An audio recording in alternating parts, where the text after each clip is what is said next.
In 1992, a young mother was gunned down in front of her children.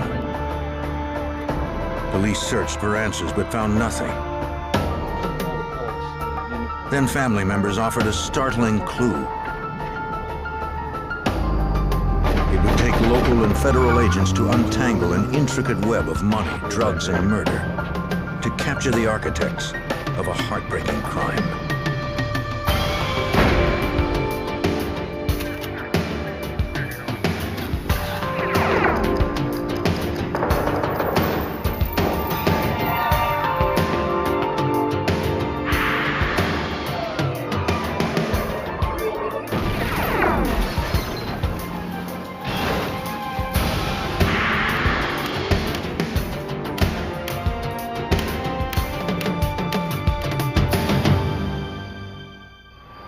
Two young boys were the only witnesses to their mother's murder.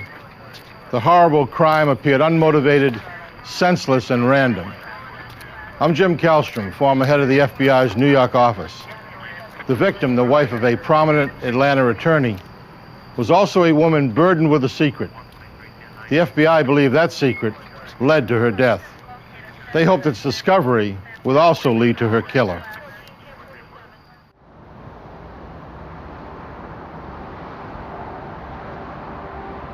November 29th, 1992, Atlanta, Georgia. Travelers returned home at the end of the Thanksgiving holiday. It's been a long trip, but I'm ready to get home. What about you? 39-year-old Sarah Tokars and her two children had spent the long weekend with her parents in Florida. Her husband, a well-known lawyer and judge, was away on business. After a 9-hour drive, they arrived safely in their suburban Atlanta neighborhood of Marietta.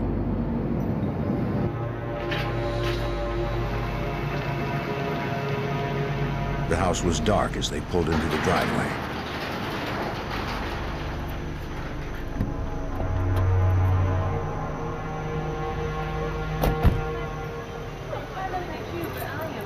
But it was not empty.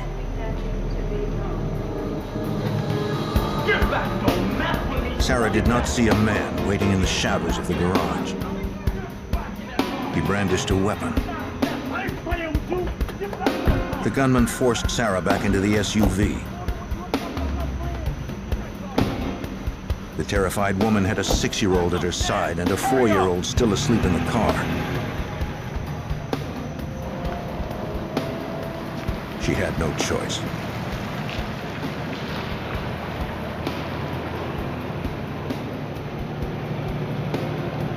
The man put his gun to Sarah's head and told her to drive towards the city. Make this left now, this left. She followed instructions. As they reached an empty development, he told her to turn off. She refused. She pleaded with him to let her children go.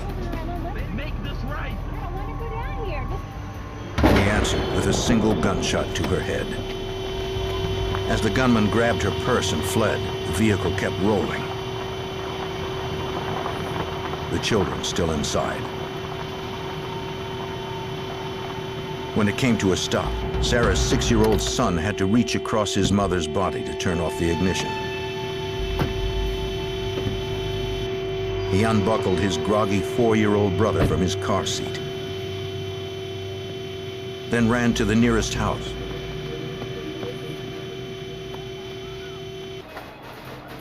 There, a neighbor called 911.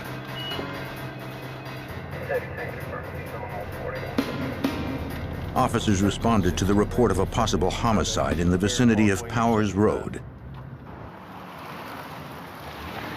Cobb County Police were dispatched immediately.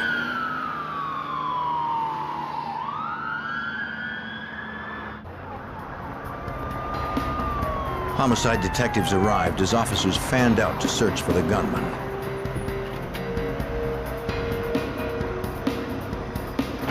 Police briefed them on the spot. What do we have going on? The two young boys who witnessed the shooting identified the victim as their mother, Sarah Tokars. Their father, Fred Tokars, was out of town. Police were already trying to contact him. Forensic technicians examined the vehicle where it had stopped. There might be trace evidence outside as well as inside the car.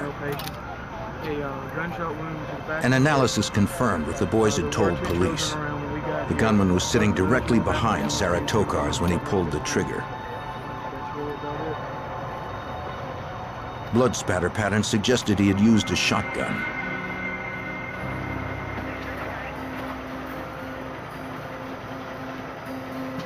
Detectives knew it would be difficult to get detailed information from children so young,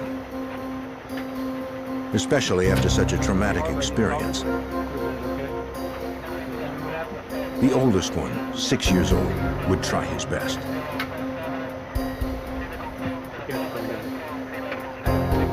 He said the killer was a black male, wearing jeans, a sweatshirt, and a cap. He could not be more specific. The boy didn't know which way the killer had run after he grabbed his mother's purse. But he said the weapon looked like a pirate's gun that you would see on TV. And we'll get in touch with them. Detectives were not sure what he meant. Maybe the autopsy would tell them more.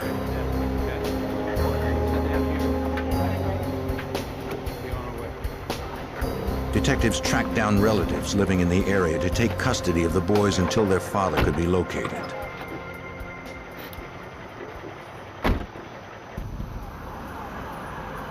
Police learned the family's address by running the plates on the vehicle. They continued the investigation at the Tokars' home where the abduction had occurred.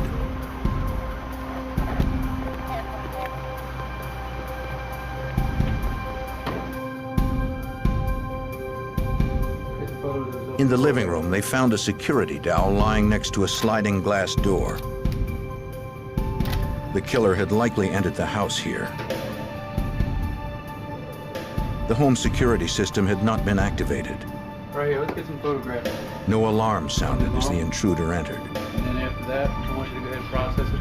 Perhaps a burglar had taken advantage of the lax security, and Sarah surprised him when she returned home. Whoever the burglar was, he hadn't left any trace evidence at the Tokars' home. There was little to go on, according to Cobb County Chief Detective Arthur Allred. At this point, we just really didn't know what happened. This was in a upper middle class neighborhood. This was a mother with her 2 children, and this type of crime was just didn't occur in this area at all. The most serious crime we had probably vandalism. So initially, we were really baffled as to what had happened and why. Sarah's eldest son worked with a police sketch artist and described the man in the dark who had killed his mother. The drawing of a thin black man wearing a knit hat was released to the public. But the 6-year-old's description was too vague to elicit any viable leads. The victim's husband, Fred Tokars, was contacted at his hotel in Montgomery, Alabama. He returned to Atlanta immediately. As a criminal defense attorney, Tokars was aware he would be considered an early suspect in his wife's murder. He had his own attorney present when he spoke to authorities. They quickly established his alibi so police could pursue more promising leads. Detectives confirmed that at the time of the murder, Fred Tokars was in Alabama. He had been visiting a client incarcerated in the Montgomery jail. The grieving husband assured police that he and Sarah had a strong marriage. I don't answer any questions. I just want to basically, see the case. He would do anything he could to help find her killer. Due to the nature of what's going on, we have a job to do. All right, guys. Tokars agreed to walk detectives through the house. Anything's been messed up here. Your alarm. As far as he knew, the doors were locked and the security rod was in place when he left for Montgomery. You said it before you left, right? My wife usually does that. He explained that they had intentionally left the alarm off because a plumber was scheduled to fix the hot water heater over the weekend.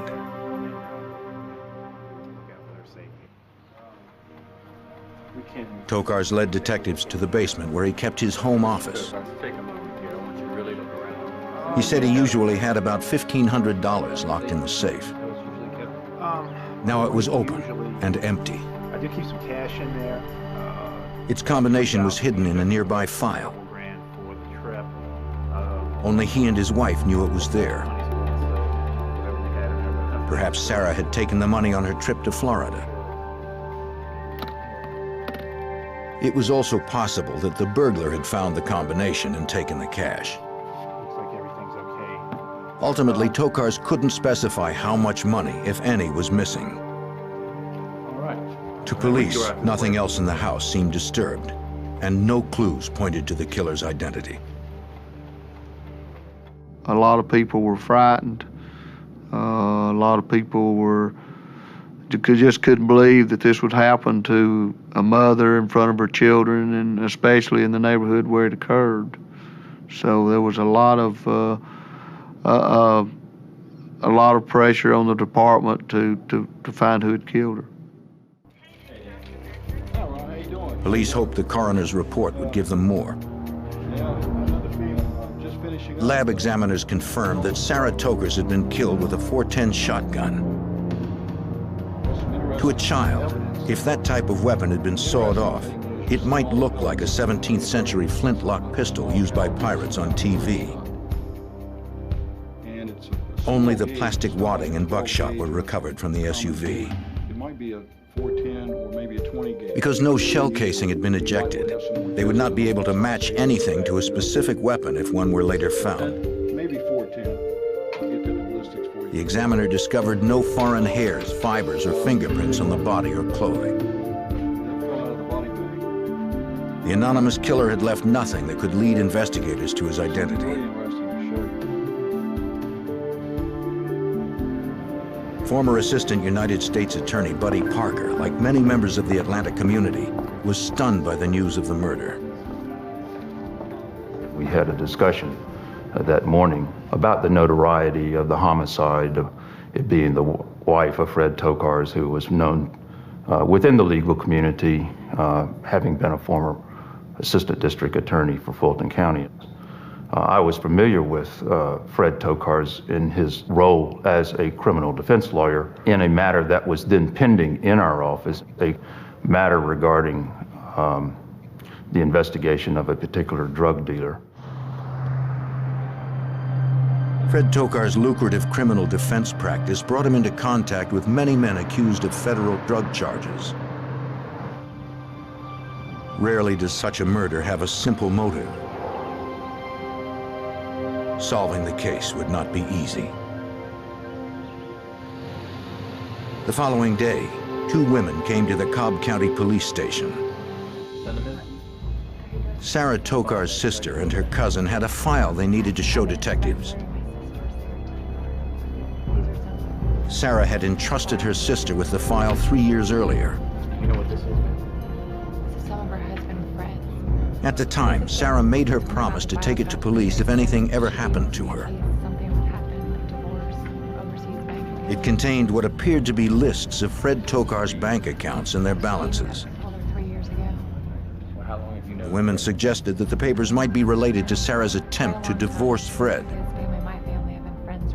I can't put up with it anymore. Her sister's marriage was not as strong as Fred had led police to believe. Well, that might be so, but I know what you've been doing. Sarah wanted a divorce, but whenever she broached the subject, he threatened to use his legal connections to get sole custody of their children. All right, guys. Let me tell you something. Sarah was trapped. Divorce, but you'll never see the If she ever hoped to divorce Fred and keep her children, she needed leverage. Well, in case there was a divorce.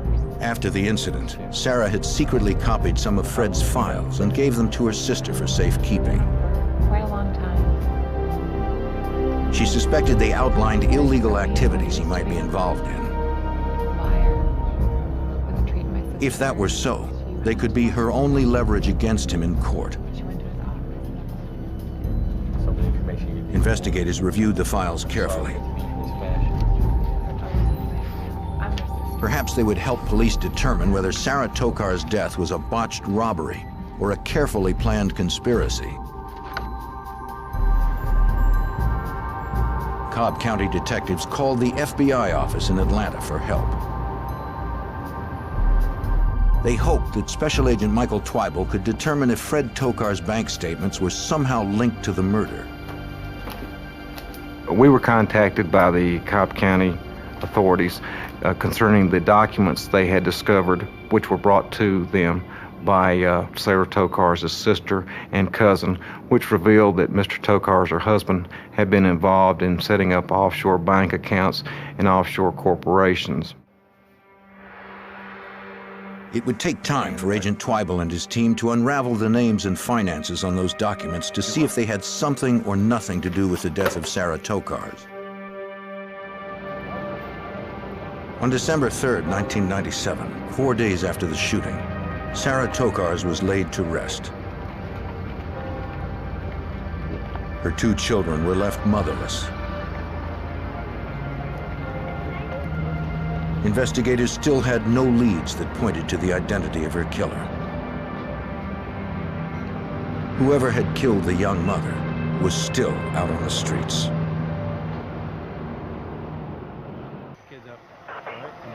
Just after Thanksgiving in 1997, the FBI and local investigators continued their search for the lone gunman who shot and killed Sarah Tokar's, the wife of a prominent Atlanta attorney, in front of her 2 young children.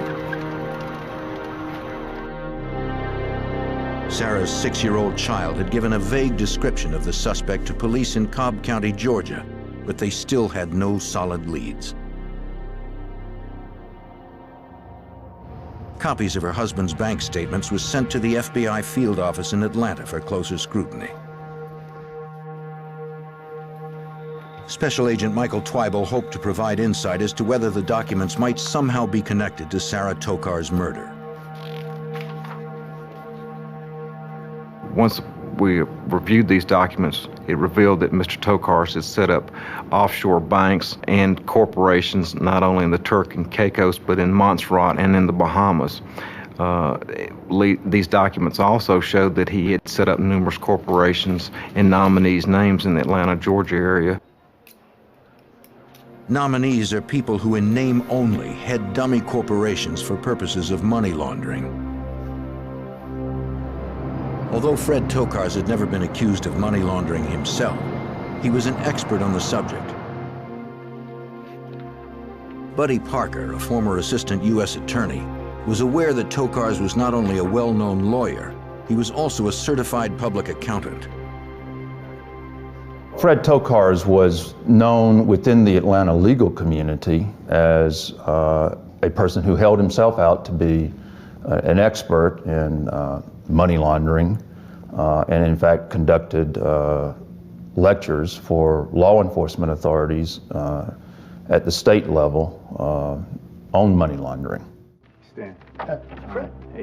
Investigating the finances of a man like Fred Tokar's would be a delicate business. He was well-liked and well-connected among Atlanta's power elite. He was well-known in Cobb County. He was also well-known in political circles, in as much as he had been appointed as an assistant municipal court judge, and he had been an assistant solicitor for Fulton County. He had a lot of friends in high political places and helped on numerous campaigns of state and local officials. I'm wondering if you have any... Investigators again met with Tokar's and his attorney. They told him they believed his business dealings could be connected to his wife's killing and asked him about his clients. Has your wife mentioned anything to you about anyone that she... Fred Tokar's admitted several were violent drug dealers who operated in dangerous circles. One in particular was reputed to have been a major cocaine supplier in the Atlanta area.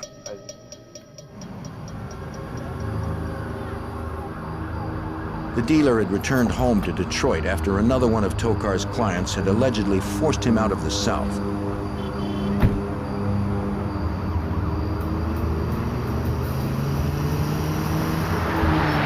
Not Not long after, he was gunned down in front of his mother's home. The murder weapon, a handgun found later in a nearby alley, had been traced back to a gun shop north of Atlanta. Tokars suggested that the dealer's remaining crew, or even those who murdered him, could have had Sarah killed to send a message to the lawyer. We can arrange something and get it over to you. Detectives secured a warrant to search the attorney's office to see if they could find any link to the killer in his papers.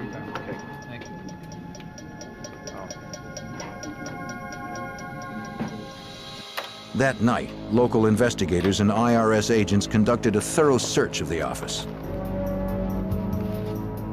They confiscated files, date books, and business calendars dating back several years, but found no direct clues to the murder.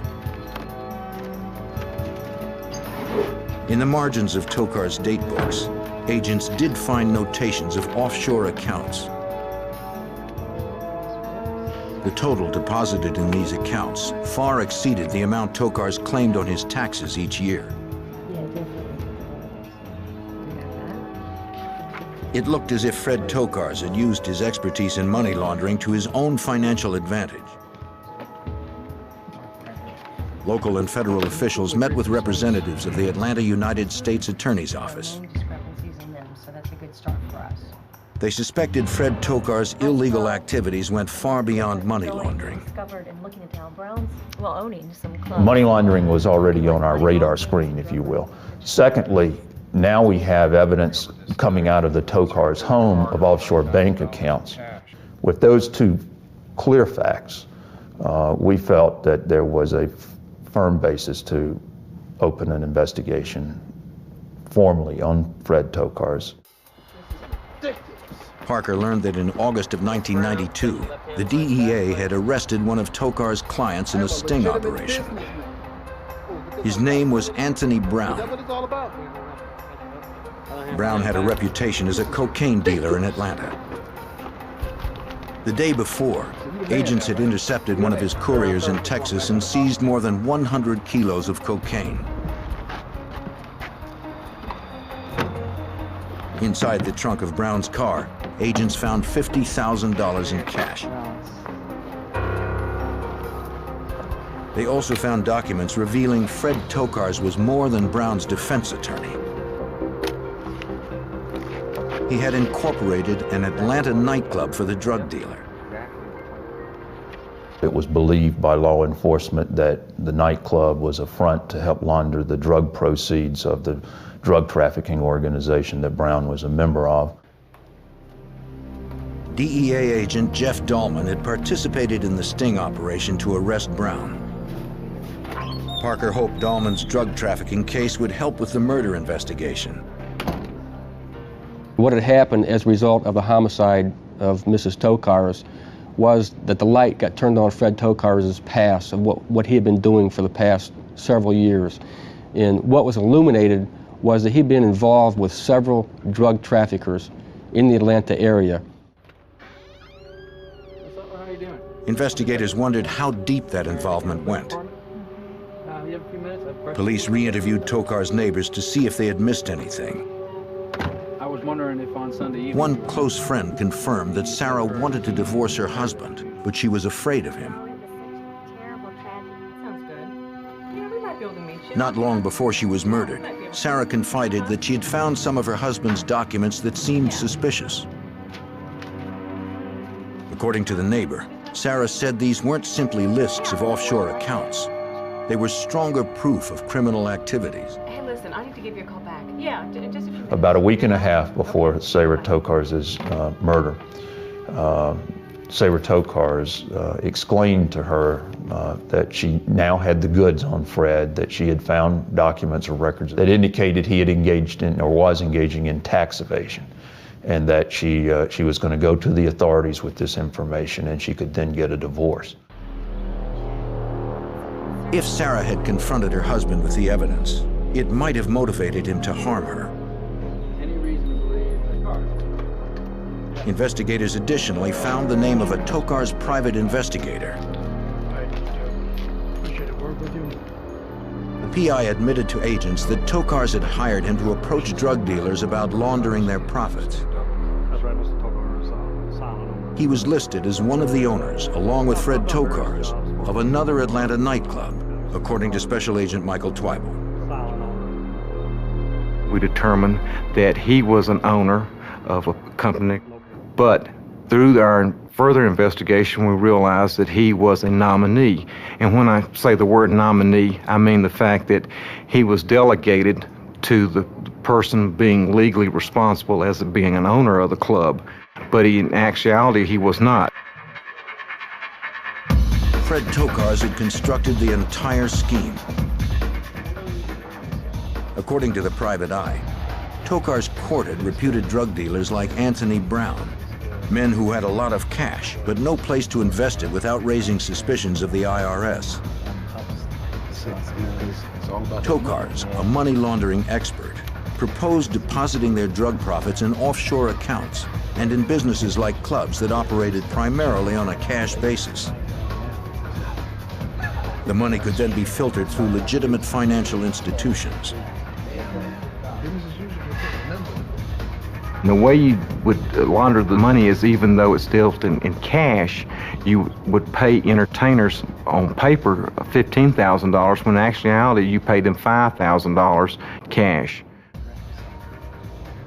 Tokars would receive thousands for each transaction.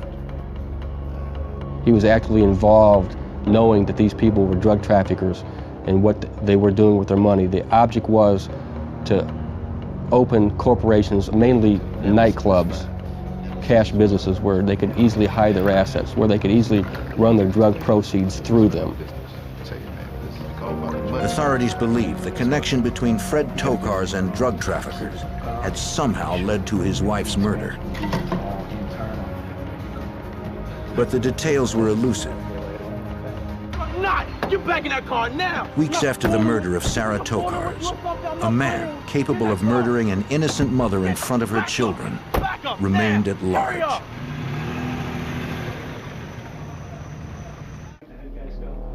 Got a shotgun blast in the back of the... By December 1992, several weeks after Sarah Tokars was killed, federal and state authorities had still not found the lone gunman and still had no clues to his identity. So it's a lot of... Shortly before she was brutally murdered, Sarah believed she had discovered papers in her husband's law office that documented his illegal activities. Former U.S. prosecutor Buddy Parker believed that Sarah had likely threatened to expose Fred Tokars with those documents unless he agreed to a divorce. That began to give us a feeling that Sarah Tokars was murdered to keep her mouth shut about her knowledge or her belief about her husband's role and involvement in laundering drug money for drug traffickers. Fred Tokars not only represented violent drug dealers, he had gone into business with them. Investigators now had evidence Tokars' clients were laundering money through several nightclubs. If his wife had threatened to expose him, Tokars, as well as his clients, had a lot to lose. The FBI took a hard look at the nightclubs the attorney had incorporated.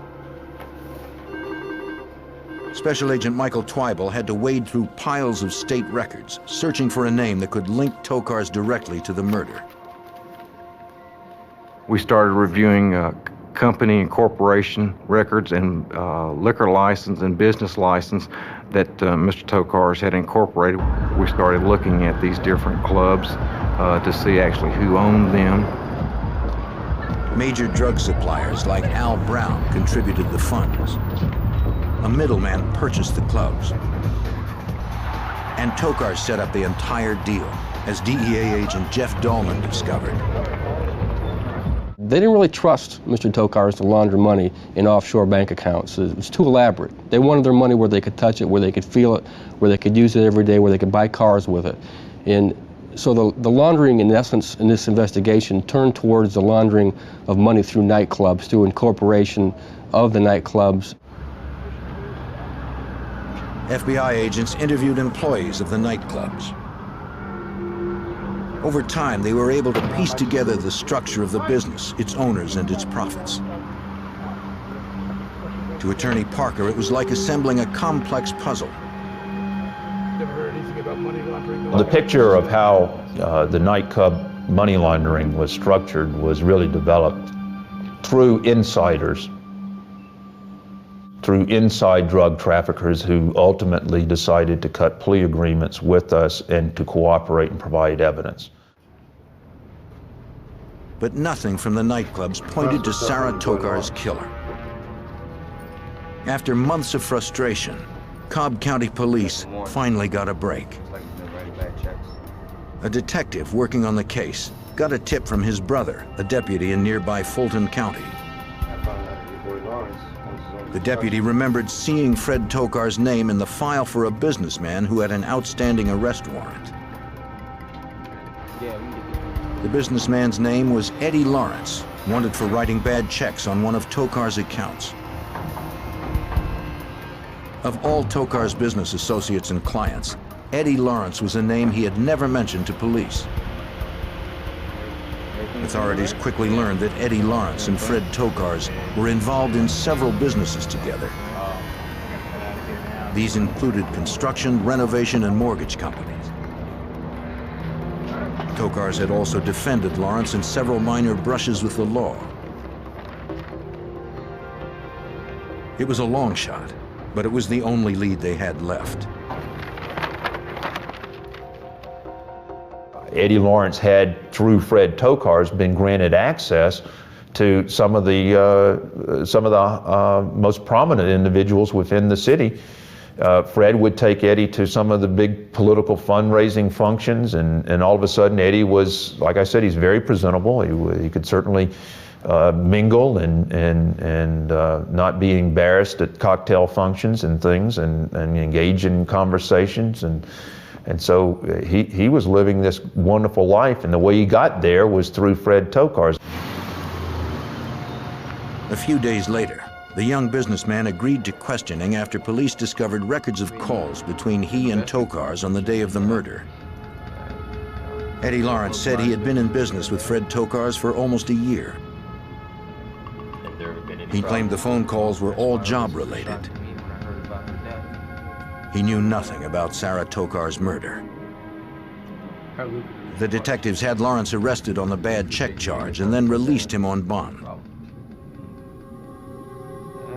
They wanted to see which one of Tokar's associates got nervous when they heard Lawrence was being investigated. This is a shock to me when I heard about her death. The plan worked. The confidential informant contacted police.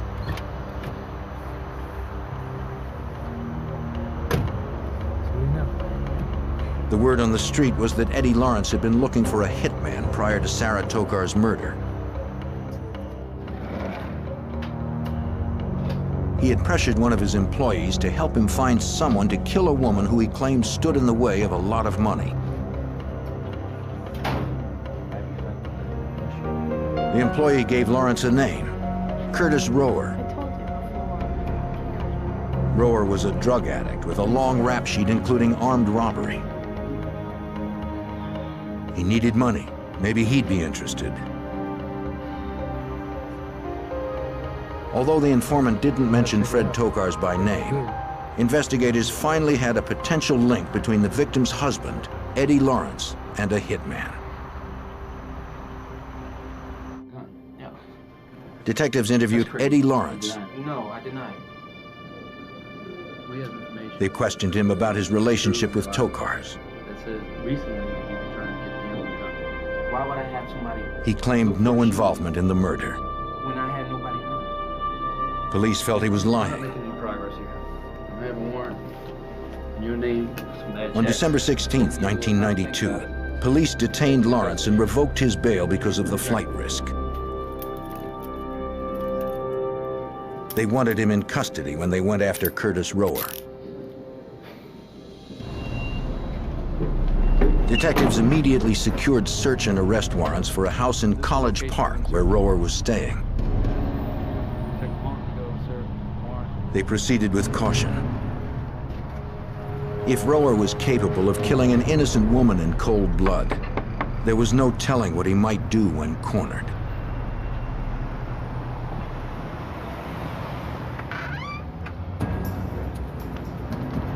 On December 22, 1992, 3 weeks after a mother of two was murdered, Cobb County Police circled a home in College Park to arrest suspected hitman Curtis Rower. Who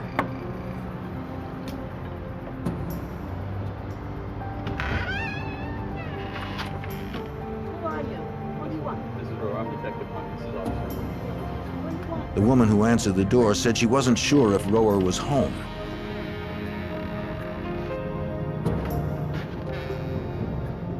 An initial sweep of the house produced nothing. Still, they kept up their guard. One officer thought he heard movement in a bedroom.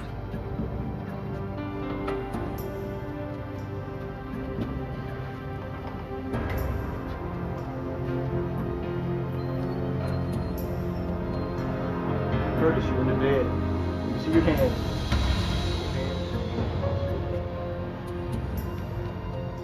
It was Curtis Rower. Hands where I can see them. Stay on the ground. Stay facing. He was unarmed. One out further. Lay down, all the way down. Spread your hands out. Keep them spread. Rower was booked and charged with murder.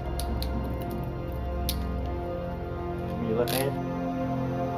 He claimed that Eddie Lawrence, Fred Tokar's business partner, had offered him $5,000 to kill Sarah Tokars, but Rower was too scared to go through with it. He said Lawrence was the one who had caused Sarah's death. Rower admitted that he had carjacked the family. But when Sarah Tokars stopped, he said that he couldn't pull the trigger. At that moment, Eddie Lawrence ran up to the car, screaming for Rower to shoot. Lawrence grabbed the shotgun and it went off, killing Sarah Tokars. Both men then fled in Lawrence's car.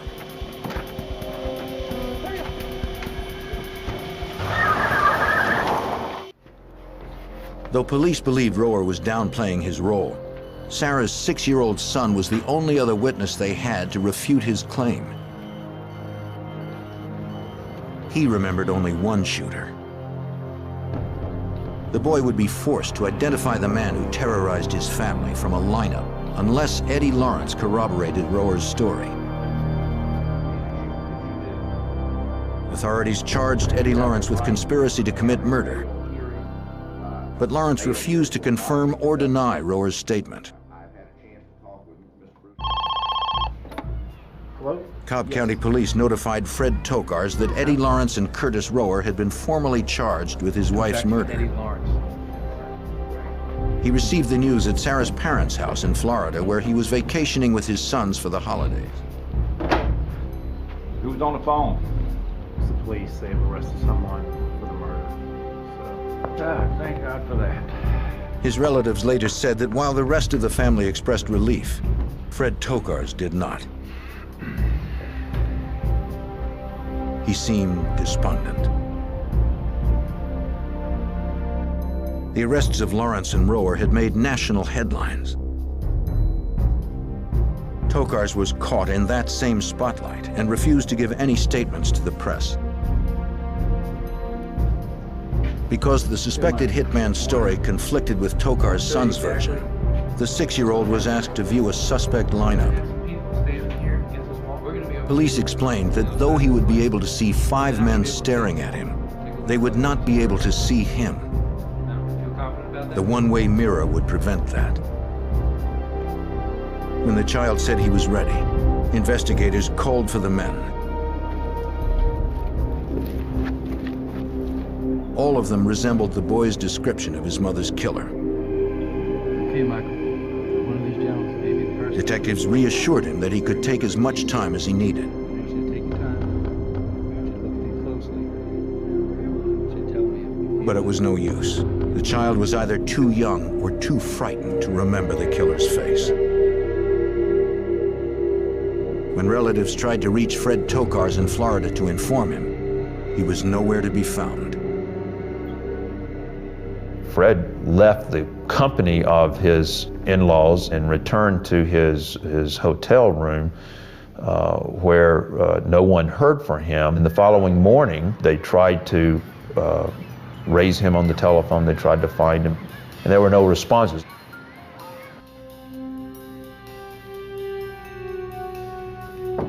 Concerned, Sarah's father rushed to the hotel where Tokars was staying.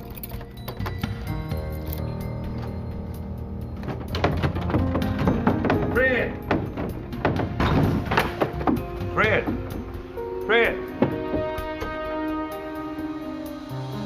Fred Tokars had swallowed a handful of sleeping pills and washed it down with beer.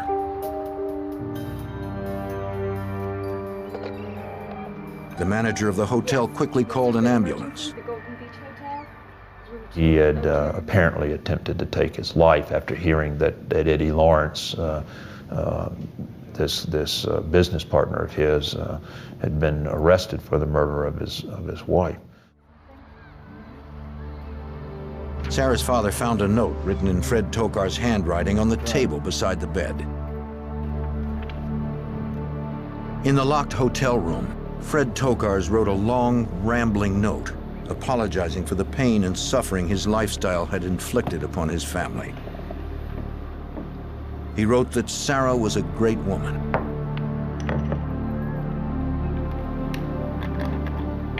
Then, on the day before Christmas Eve, Fred Tokars swallowed a handful of sleeping pills, enough to kill him. Fred Tokars lay on the bed, barely breathing. If he died, the truth about his wife's murder might die with him. Come on, Fred. Yes. Yes, there's been emergency. In late December of 1992, Fred Tokars, the once prominent Atlanta attorney now suspected in his wife's murder, lay motionless in a Florida hotel room from an overdose of sleeping pills. He was rushed to a nearby hospital where they were able to revive him. Thank you for coming down today. After his release, he held a press conference. A tough time for myself and also for my children. He told the public that he was very depressed and that the media was not making it easy. We did this terrible crime. Tokars had gone to the extent of establishing residency in Florida to avoid the attention. The whole way through this, so. But he believed that justice would soon be served. Mr. Tokars, may we have your comment on the arrest of Eddie Lawrence? The FBI believed justice would soon be served as well.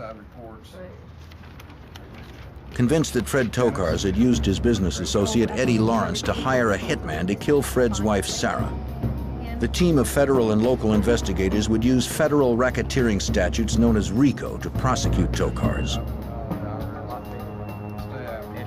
Building a RICO case to prove Sarah Tokars had been killed to protect her husband's illegal activities meant outlining those activities in detail.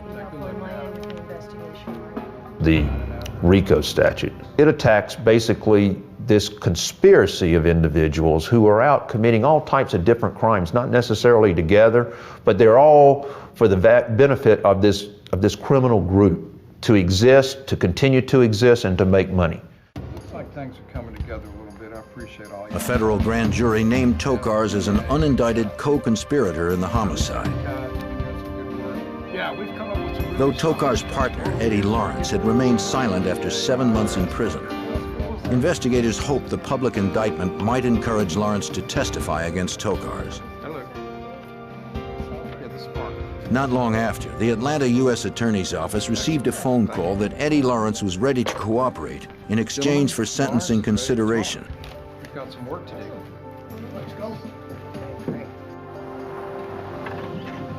For Lawrence's long-awaited statement, investigators secured a remote location in Georgia that would be monitored by chopper surveillance. DEA agent Jeff Dahlman was part of the team that needed to make sure nothing went wrong. We were there before Mr. Lawrence was brought in. His location had been kept a secret from everybody involved. The only people that knew of where Mr. Lawrence was actually being held at that time were the Cobb County Police Department. Mr. Lawrence at that time was a key witness in this investigation, and his safety was paramount to everyone.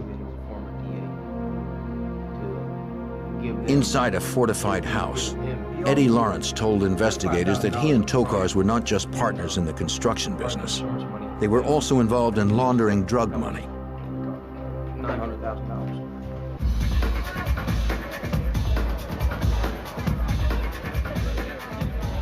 Couple of drinks. Lawrence told FBI Special Agent Michael Twyble the details of the scheme.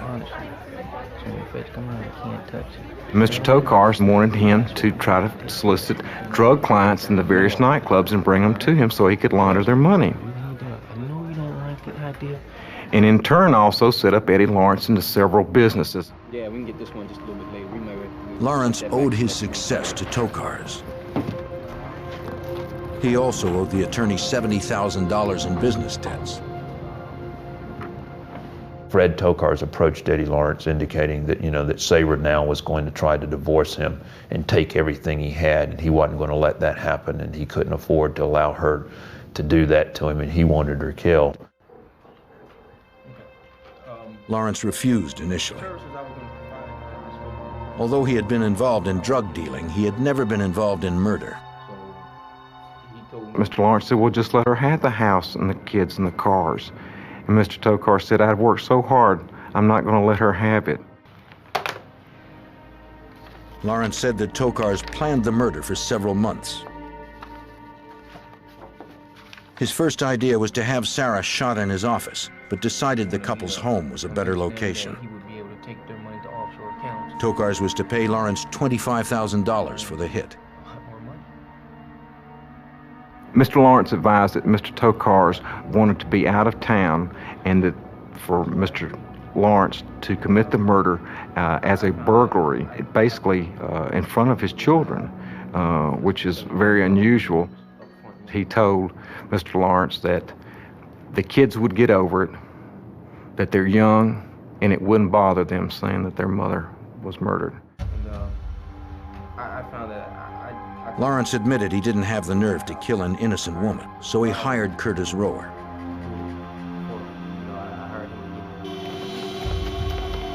After Rower shot Sarah Tokars, Lawrence drove him away from the scene.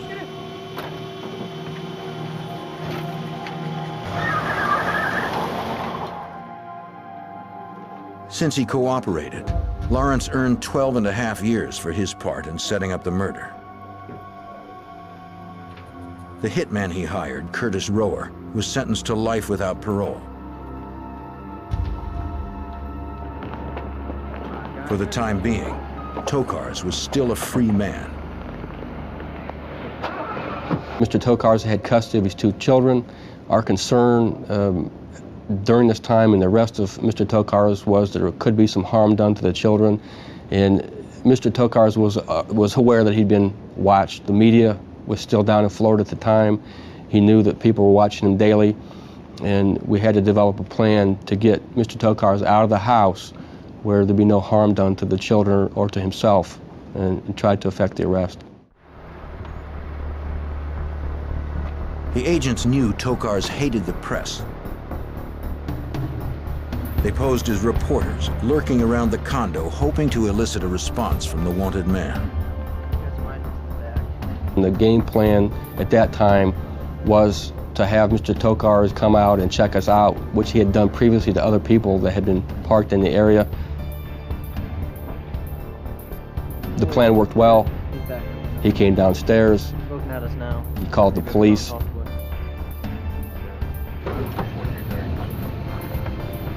Local officers arrived, aware of the ruse.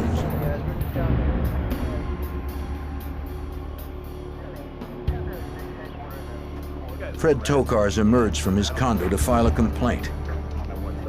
What we need you to do, sir, is go ahead and put your hand on your phone. You're under arrest. Instead, he was arrested. Spread your legs for me. Fred Tokars pleaded not guilty to the charges against him. Go ahead and put your hand on. But separate state and federal juries found him guilty of racketeering, money laundering, murder for hire, and murder. He was sentenced to 4 life terms with no chance of parole. For elevating his greed beyond the life of his wife and children, he will never be free again.